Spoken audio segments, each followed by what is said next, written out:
রোজা রেখে স্ত্রীর সাথে ভিডিও কলে রোমান্টিক কথা বললে রোজা ভেঙে যাবে কিনা? প্রিয় ভাইরা আমার, আমাদেরকে অনেকেই এই প্রশ্নটা করে থাকেন। দেখা যায় হাজব্যান্ডটা বাইরে থাকে, হয়তোবা প্রবাসে থাকে, কোনো একটা রাষ্ট্রে থাকে, হয়তোবা দুবাই অথবা কাতার অথবা মালয়েশিয়া অথবা সৌদি আরব, কোনো একটা রাষ্ট্রে থাকে।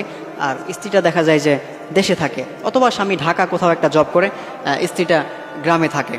দেখা যায় এই জন্য অনেকেই প্রশ্ন করেন যে হুজুর, দেখা যায় সাধারণত আমার স্ত্রীটা দূরে থাকে, তো সেই ক্ষেত্রে আমরা তো অনেক সময় দেখা যায় ফোনে প্রতিদিনই নর্মালি মোটামুটি একটু কম বেশি কথা হয়ে থাকে, তো ওর মধ্যে দেখা যায় একটু এদিক সেদিক কথা হতেই পারে, স্বাভাবিক। যেহেতু আপনার স্ত্রী বা আপনার স্বামী, এটা তো একটা হালাল সম্পর্ক, আপনারা যে কোনো কথা বলতে পারেন, এটা নিয়ে কোনো হেডেক নাই।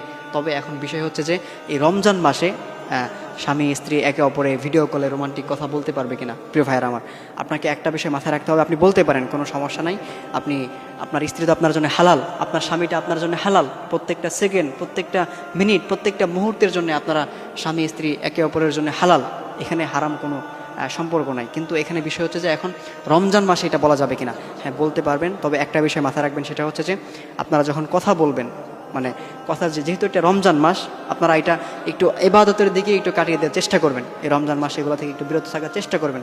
আপনি বেশি বেশি নফল নামাজ পড়বেন, আপনি কোরআন তেলাওয়াত করবেন, আপনি দান সাদকা করবেন, এগুলোর কাজে আপনি বেশি বেশি লিপ্ত থাকবেন। কিন্তু এগুলো থেকে একটু অ্যাভয়েড করবেন। এরপরেও তো যতটুকু কথা বলার প্রয়োজন বলবেন, কিন্তু একটা বিষয় মাথায় রাখবেন যে আপনি যখন কথা বলবেন, আপনি মানে একদম লিমিট ক্রস করবেন না, একটা লিমিটের মধ্যেই থাকার চেষ্টা করবেন। কেননা আপনি যখন কথা বলতে বলতে লিমিট ক্রস করে ফেলবেন, তখন দেখা যায় আপনার মধ্যে যদি একটা ওরকম একটা স্ত্রীর প্রতি আকর্ষণ চলে আসে, বা দেখা যায় স্ত্রীর স্বামীর প্রতি ওরকম একটা আকর্ষণ চলে আসে, তাদের দেখা যায় যে মানে ইন্টারকোর্স করার যে ইচ্ছে হচ্ছে, বা ওরকম একটা কামনা বাসনা চলে আসে, সেক্ষেত্রে হয়তো বা দেখা যায় আপনার রোজাটা কিন্তু মানে ভেঙে যাবে। আপনি যদি ওরকম কোনো উল্টাপাল্টা কোনো কিছু করে ফেলেন, যে আপনার স্ত্রী দূরে বা স্বামীও দূরে আছেন, আপনি মানে নিজের দ্বারা আপনি নিজে যদি মানে ইচ্ছাকৃতভাবে কোনো কিছু করে ফেলেন, তখন কিন্তু আপনার রোজাটা ভেঙে যাবে। আপনার রোজাটা কিন্তু এটা আর থাকবে না, কেননা আপনার রোজা তখন ভেঙে যাবে।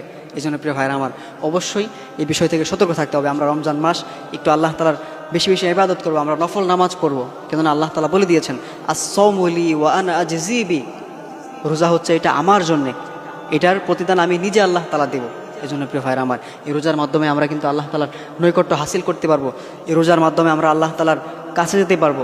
এই রোজার মাধ্যমে আমাদের যে গুনাহগুলো আছে, আমরা সেই গুনাহগুলো মাফ করে ফেলতে পারবো। এই জন্য প্রিয় ভাইরা আমার, আমরা রমজান মাসে একটু এগুলো থেকে বিরত থেকে আমাদের জীবনের যে গুনাহগুলো আছে, আমরা এগুলো মাফ করিয়ে ফেলবো।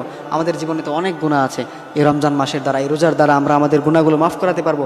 আমরা আমাদের লাইফকে, আমাদের লাইফের মধ্যে একটা চেঞ্জিং নিয়ে আসতে পারবো, আমাদের লাইফকে আমরা পরিবর্তন করতে পারবো। সুতরাং প্রিয় ভাইরা আমার, আমরা রমজান মাসে আমাদের লাইফকে পরিবর্তন করে ফেলবো, আমাদের গুনাহগুলো আমরা মাফ করে ফেলবো। আল্লাহ তাআলা আমাদের সকলকে রমজান মাসে আমাদের জীবনের যে গুনাহগুলো আছে